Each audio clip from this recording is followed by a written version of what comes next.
People tell stories about its name. Gwadar. Gwad for wind and dar for door. The door of the wind in Balochi. Gwadar. This isn't the story that you normally hear about Gwadar.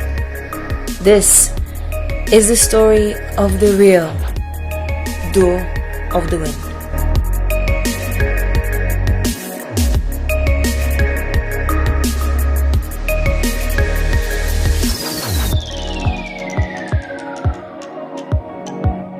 Guys, so I'm here in Gwadar again. I'm actually here for the second time and I'm so excited to get started and start telling you all the new stories of Gwadar that I have found since my last visit. But first things first, I'm gonna make an Instagram story just about being here.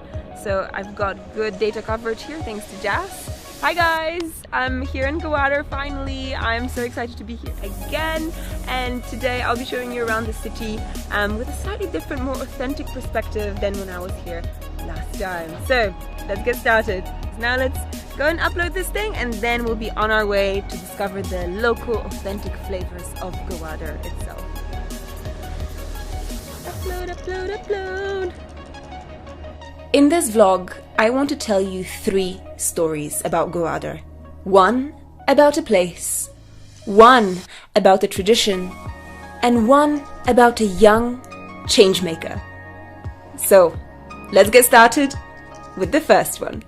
The thing about Gwadar is that these days, it's most commonly known as the upcoming rising business hub of Pakistan with significant links to China.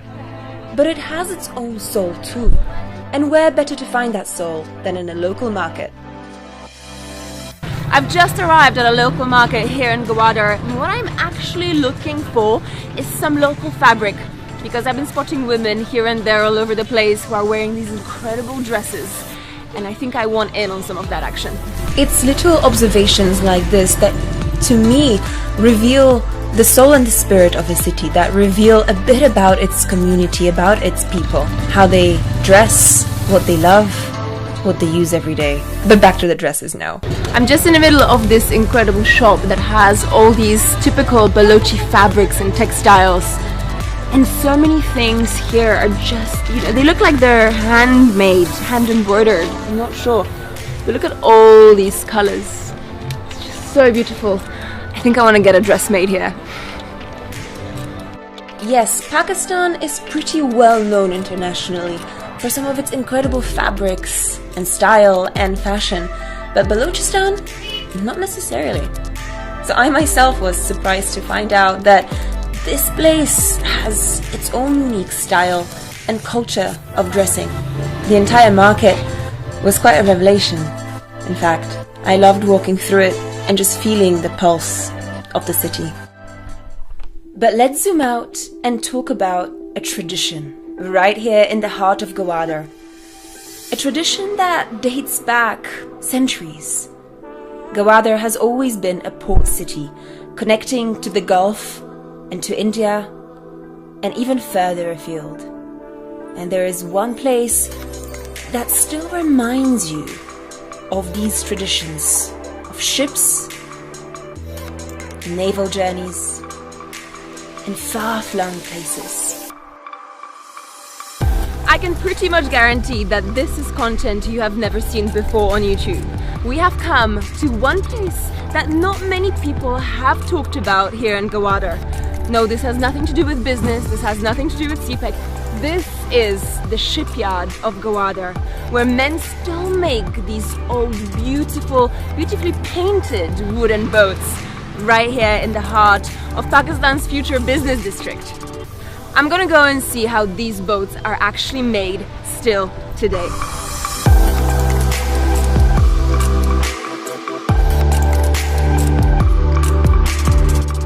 Now, this part of Gwadar may have been long forgotten, but not anymore, because I'm here to tell you the story of Gwadar's shipmakers.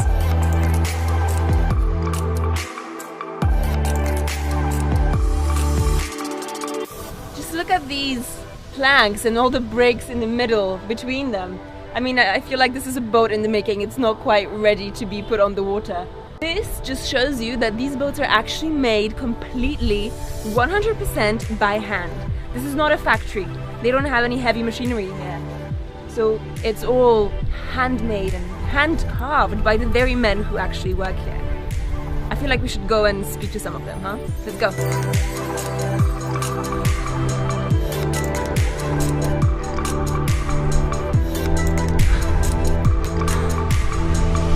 Made it! For the men who work here, these vessels are a source of income, pride, and an art in itself. Much like the truck art of Pakistan, boat art in Pakistan is also well and truly alive. And all these boats are made 100% by hand. It takes 6 men 8 months to make a single vessel. And even the holes are drilled by hand. They're painted to make them beautiful, to make them the queens of the sea. Whoa, look at that! So this is the place that you go to when nature calls out on the open sea. But I wouldn't want to fall into the water while, you know. Whoop. Inspired by this grand, somewhat forgotten place, I decided to stay here. I had one more mission to accomplish today here in Gwadar. I wanted to speak to someone from here, someone who represents the young generation of people. There was one person that sprung to mind pretty immediately. And at the end of my visit to Gwadar, I will be meeting up with one of the famous vloggers of Gwadar and the very first female vlogger in this very city.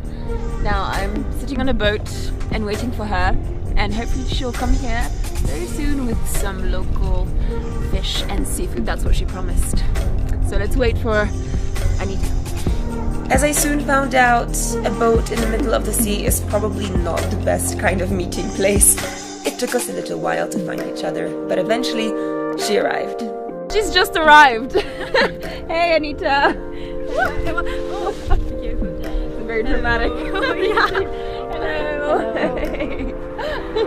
I'm good, how about you? Good, finally we're here.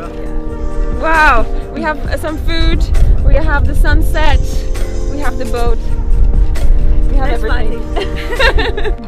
Gwadar's first female vlogger, is that right? Yeah.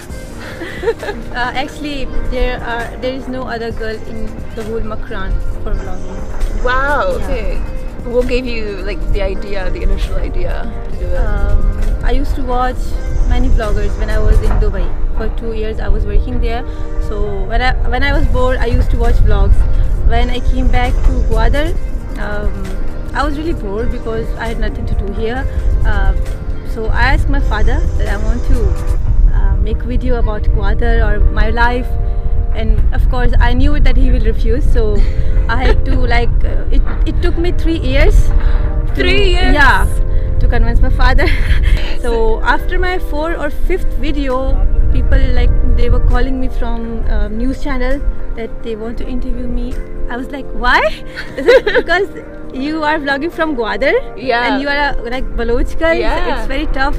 I said okay. Then this was like my journey. You know, people they actually saw real Gwadar through my vlogs. What is the message that you are communicating to the world? What do you want to show to the world? I actually wanted to show. I want to show the real Gwadar. There are many beautiful places in Balochistan. I want to discover them. Speaking with Anita, I felt that we shared a vision to show off the beauty and culture of this region. It's been a really eventful and beautiful day here in Gwadar. And you know, I just keep thinking that, you know, of course Gwadar is on its way to becoming this international business hub, CPEC and all of that. But there is another side to Gwadar that's a bit more local and a bit more intimate. And a side that not many people know. And I think that's what we got to explore today. Is that that true, authentic, very authentic local side. And I'm just so happy that we could make it here, and that's something that we could capture. You know, this is probably a day that I will never forget. Thank you, gwadar, for being awesome.